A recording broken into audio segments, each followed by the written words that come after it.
Our schools are war zones where opposed factions vie for control, and children are caught in the crossfire. Of course, we're not supposed to notice.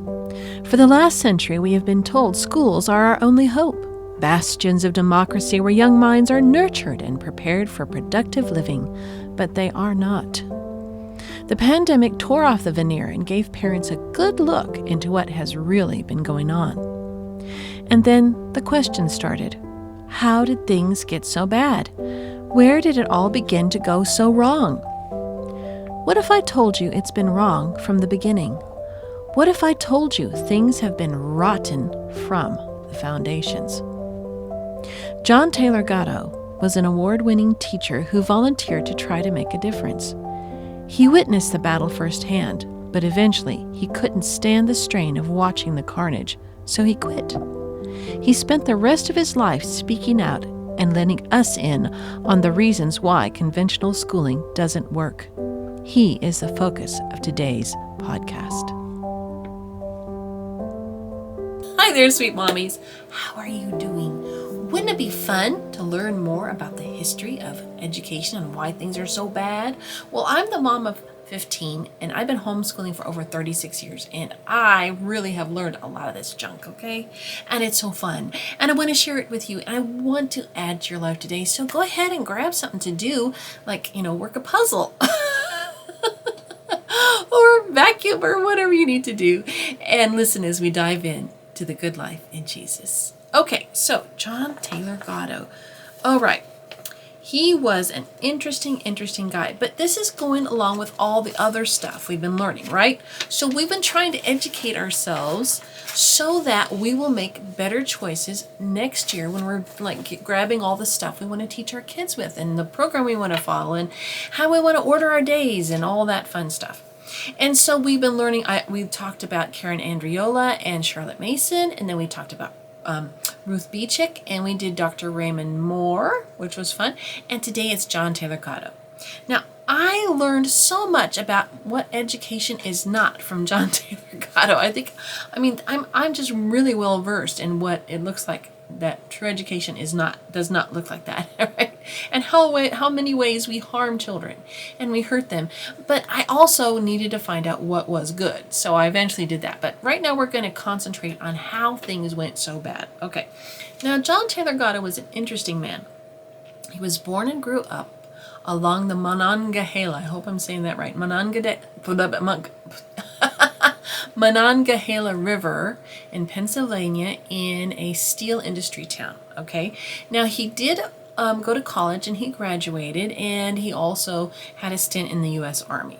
Eventually, he ended up in New York City, and because he needed a job, he borrowed, quote unquote, his roommate's teaching credentials, and he volunteered to work in, he taught in the New York City public schools for a little bit. And what he saw there made him want to try and make a difference. So he took some other classes and he got his own teacher's credentials, and then he started teaching in earnest. Now, he taught in a lot of different schools around New York City, and some of them were poor and some of them were rich. But everywhere he worked, he was astonished at what wreckage was left in the wake of one failed school initiative after another, and he saw lots of them.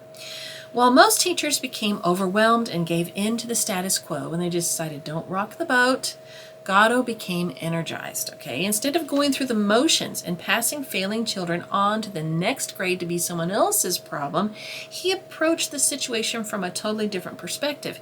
In time, he developed his own methods of education, which he later dubbed his Guerilla Curriculum or his Guerilla Program or something. Okay, amazingly, his methods made a difference. Students who had been under Gatto's tutelage were going on to become influential, and they did things that kids in their status were never supposed to do. Some of them even ran for office. They did all kinds of interesting things. Eventually, he was awarded New York City Teacher of the Year for 89, 90, and 91, and in 91 he also received New York State Teacher of the Year. Okay. Eventually, interestingly, he used the occasion of his state award to announce his resignation in the Wall Street Journal's op-ed page. Okay, it had the title, "I Quit, I Think." Okay.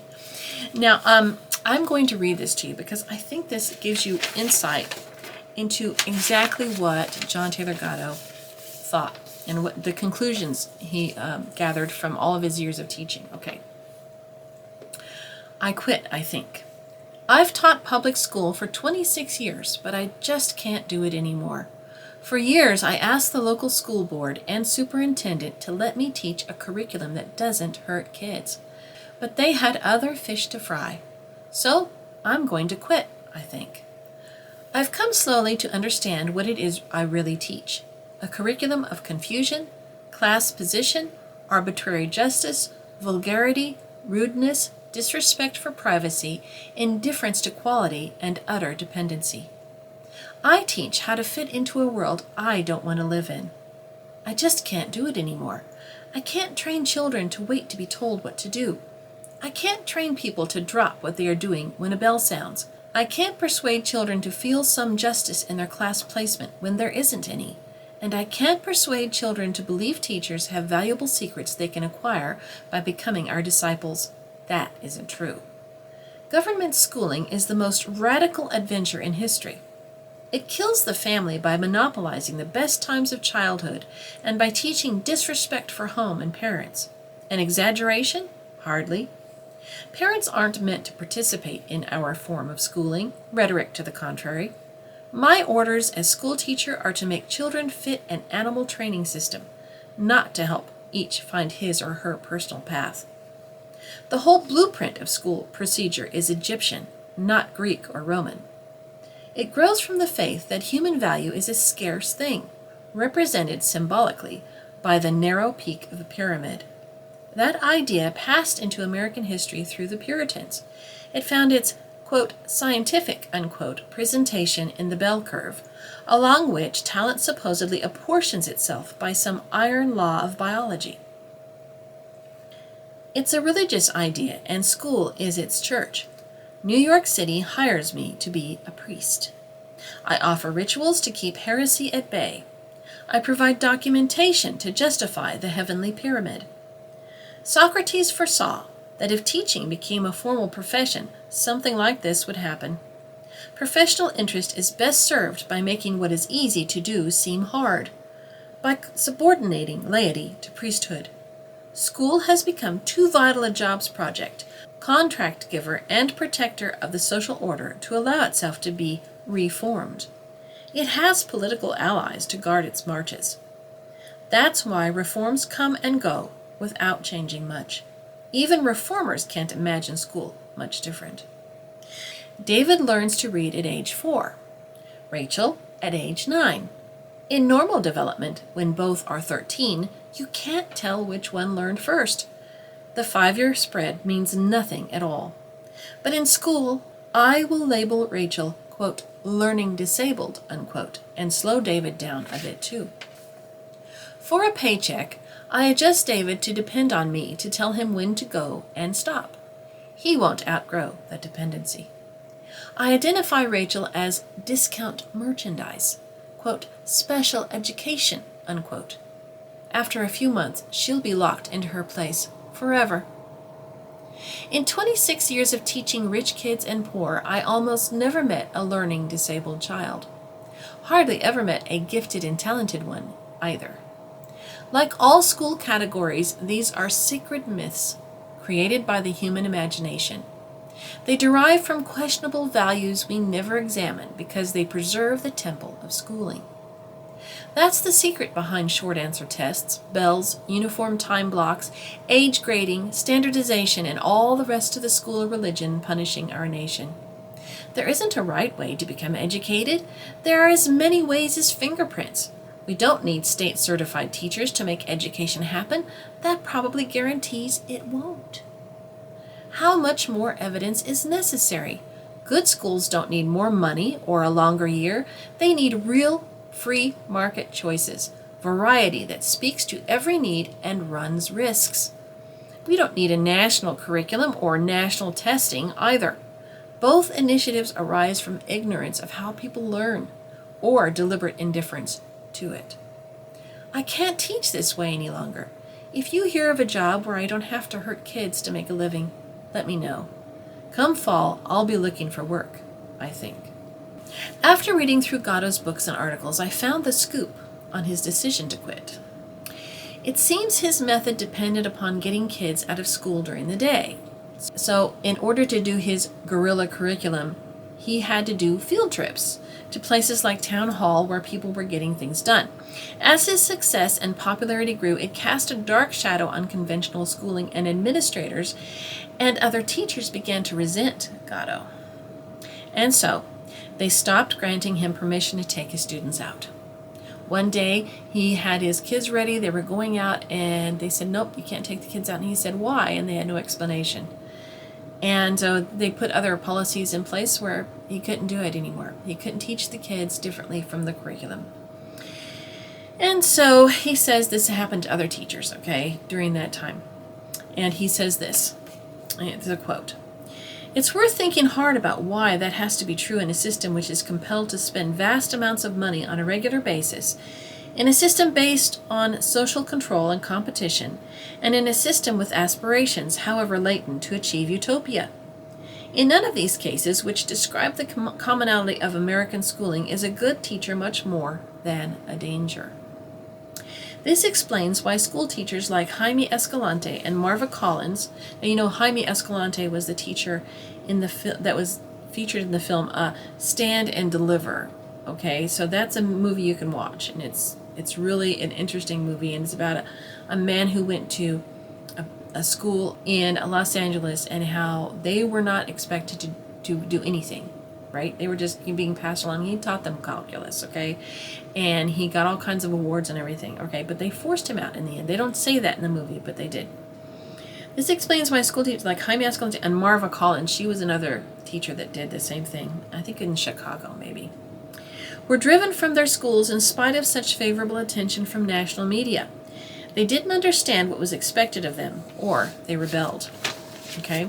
That's from an essay entitled "The Curriculum of Necessity, or What Must an Educated Person Know?" Sorry. Now, this is just a small sample of Gatto's influential work, and I find it quite enthusing, as my upper crust friends might say. I'm hoping you gathered the most important element Gatto offers us, and that is schooling hasn't degraded. It is doing the exact job it was created to do. It has dumbed us down. Now, when I graduated from high school, I thought the opposite was true. I was in the upper echelon of my class, and I was told based on my test scores that I could go to Harvard and skip a whole year. Of course, we know that's an exaggeration, but I mean, it really made my ego grow. Now, my teachers had placed the idea in my mind that I was a highly educated individual. But when I started homeschooling, I found out just how ignorant I was. Just about every day I discovered things which most persons of distinction in the past considered invaluable, yet were entirely missing from my own education. Things like the classics of literature and how science dovetails perfectly with the Bible. I found out that history, too, was not about a bunch of random events, right? You have to learn the dates and the people and the wars, but you don't get to know why or how they happened, really. You don't get to explore anything. I had one rare teacher that kind of helped me with it, but by and large, we were not let in to the real reasons that historical events happened, right? Okay, but I made really good grades, so it didn't matter. I was like one of the good, well, I didn't make really wonderful grades. Actually, my grades were kind of meh, but I tested amazingly, and so I was like the smarty, right? But I didn't know anything. And it peeved me no end that I had been subjected to total nonsense all the years I was told to sit still and shut up, and I wondered why. You know, when I was in school, no one had ever heard of Jane Austen. No one knew about all these wonderful classic books. My grandmother would try to get me to read them, you know, because she was born in 1923, and so she would try to get me into these old books. But in school, we never heard of them. We never heard of the really good stuff, right? Then I read Gatto's Dumbing Us Down, and that's the title of one book, and The Underground History of Education, and I have my own copy of that, and understood how it all happened. Okay, this is the gist. This is the gist. How did it get so bad? We're getting down to the gist. Okay. In the beginning, our nation was founded without conventional schooling. Okay, so we didn't have any national curriculum or national education board or anything like that. Okay, everybody just kind of in each community, you got tutored at home, and then they would gather some. Might go to some grammar school or something like that, and it was just like hit and miss, right?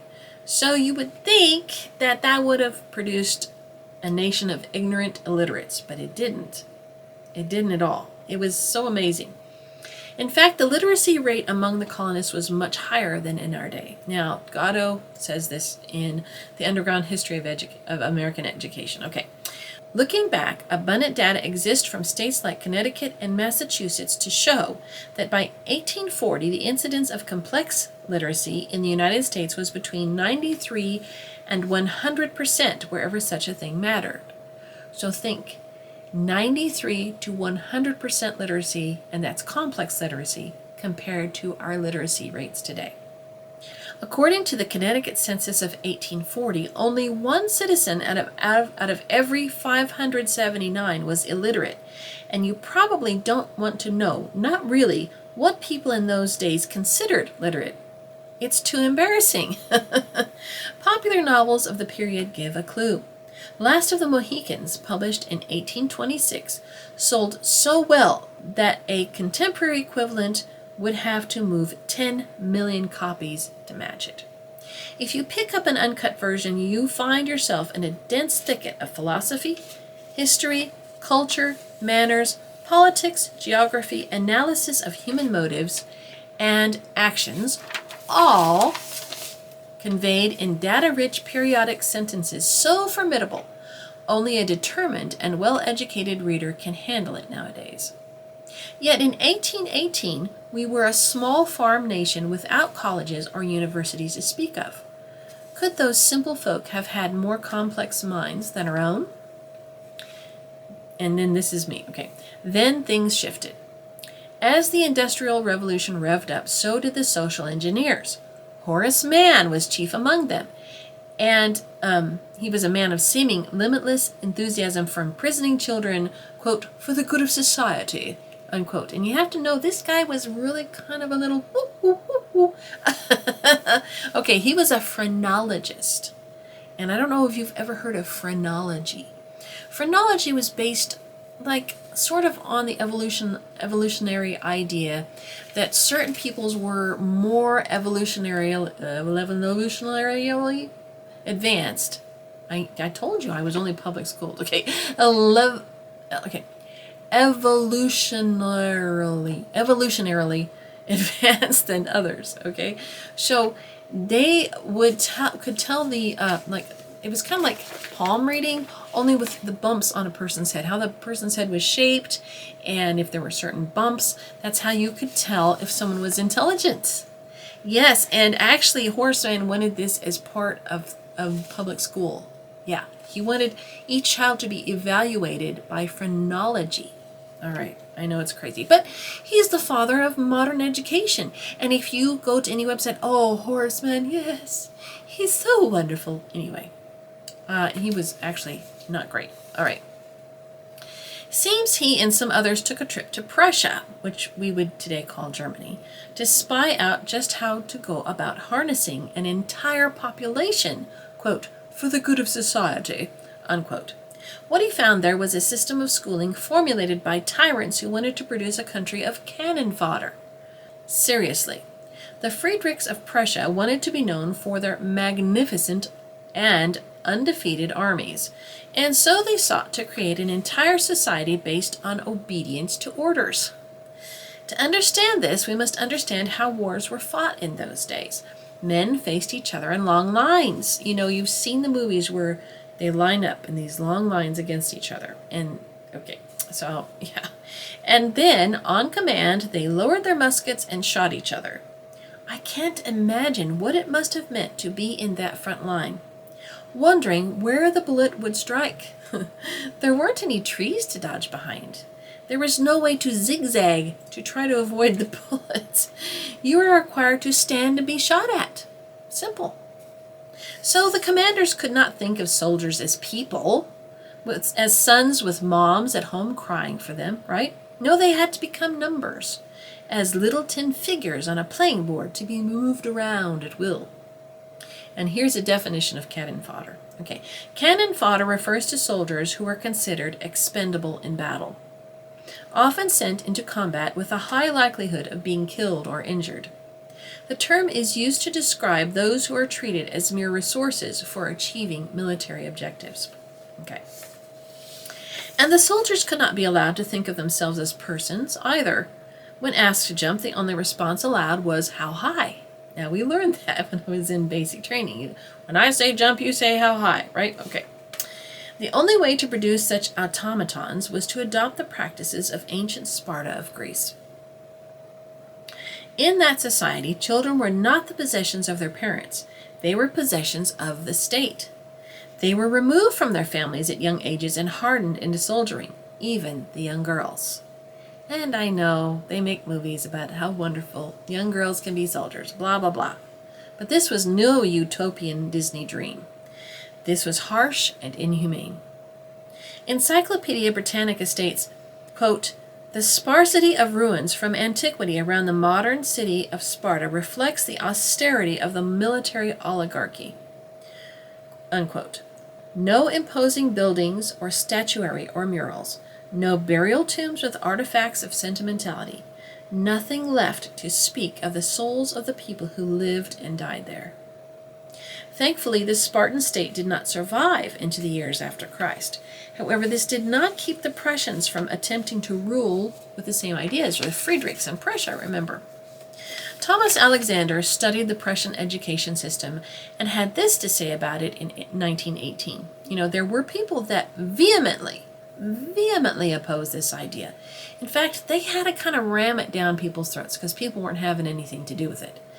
And I don't know how they did it, but they rammed it down people's throats until they got it done. But the people back then did not want this. I don't care what you hear. There is ample evidence that they had to fight like dogs to get it done. Okay. The Prussian citizen cannot be free to do and act for himself. That the Prussian is to a large measure enslaved through the medium of his school. That his learning, instead of making him his own master, forges the chain by which he is held in servitude. That the whole scheme of the Prussian elementary school education is shaped with the express purpose of making 99 out of every 100 citizens subservient. The elementary schools of Prussia have been fashioned so as to make spiritual and intellectual slaves of the lower classes. This is what Horace Mann sought to bring to America, a form of schooling which would shape American citizens into soldiers or workers or cogs in the wheel of industry. This is why we have subjects split into a bunch of bits or bells that we must obey during the school day. It is all obedience training. With this in mind, we shouldn't be shocked at what our schools have turned into. It was only a matter of time. At first, of course, the effects were hardly detectable. The family and the local church still held sway over the community, so the Prussian school system could only have a tiny influence, but this was slowly eroded. Eventually, the ideals of society trained and ordered by common schools gained total control. Until now, we can hardly imagine anything else. We don't know what else to do now. It's like, you have to have schools? Schools are this sacred cow. You can't hurt the sacred cow. All right. And so Prussian schooling and other systems like it has been snatched up by all sorts of tyrants and oligarchical political systems across time all over the world. Hitler used it. The Soviets used it. The robber barons and coal kings in America used it. And current oligarchs have just about maxed it out. It's just about to the end, isn't it? Actually, schools are not failing. They are operating exactly as created. They are producing persons who cannot effectively read, write, or do arithmetic. These individuals are not individual at all, but part of a mass of useful idiots, reacting according to a set of stimuli pre-engineered and put in place from early childhood. And you and I, as products of this mass educational system, are meant to be of that same class of useful idiots. Cannon fodder for our modern age. But I believe there is something higher which elevates us all and releases us from the plans of the despots. And that is Jesus. No matter what the kingdoms of the earth may try, God is still in control. His truth never runs out, and his purposes are being accomplished. He is not limited by any aims of the elite. Psalms 2 and 37 say that he looks at their evil designs and sits in the heavens and laughs, for he sees their day is coming. And for all the attempts at the opposite, we are rediscovering our freedoms. Right under their noses, a revolution has begun which cannot be stopped. All the while, one evil experiment after another is being exposed. Have you noticed? Things are getting kind of interesting. I want to end this video here, but there's so much more I would like to tell you about Gatto, his experiences, and his conclusions. I think it's prudent to stop, however, so I can have more time to go into depth, perhaps read several quotes from him and all that kind of stuff. Meanwhile, you can do your own investigation by reading his books, such as Dumbing Us Down, The Underground History of American Education, and Instruments of Mass Instruction. You'll be happy to know they are free online, although I enjoy having my own copies. And I really do, because then you can just, you can sit in a chair and just read and have fun instead of being distracted by advertisements and Instagram and emails and, all that kind of stuff. If you read a book, you don't get that. I will link the pages where you can find them in the description below, all the free ones. Last time I couldn't produce a blog post to go along with my video because of, there's a little quirk in the programming of WordPress, but this time I am definitely going to, Lord willing, going to produce a blog post to go along with this. And I also have affiliate links to Amazon where you can purchase these books. And if you purchase them through my affiliate link, I get a little money, so it is helpful. So anyway, with that, I hope you'll stick around. Next time, I'm hoping to go into depth on John Taylor Gatto. And then after that, I would like to do a segment on unschooling, which will be interesting. I have a different take on that, I think, than the typical one. And so I think it'll be fun. On TikTok, unschooling has been going crazy. I didn't even know it until I started researching. So we'll probably get a lot of interesting input on that subject, don't you think? And it'll also have some John Holt in there, which will be interesting. So stay tuned. Lots to come. Love you. Have a wonderful day. Bye-bye.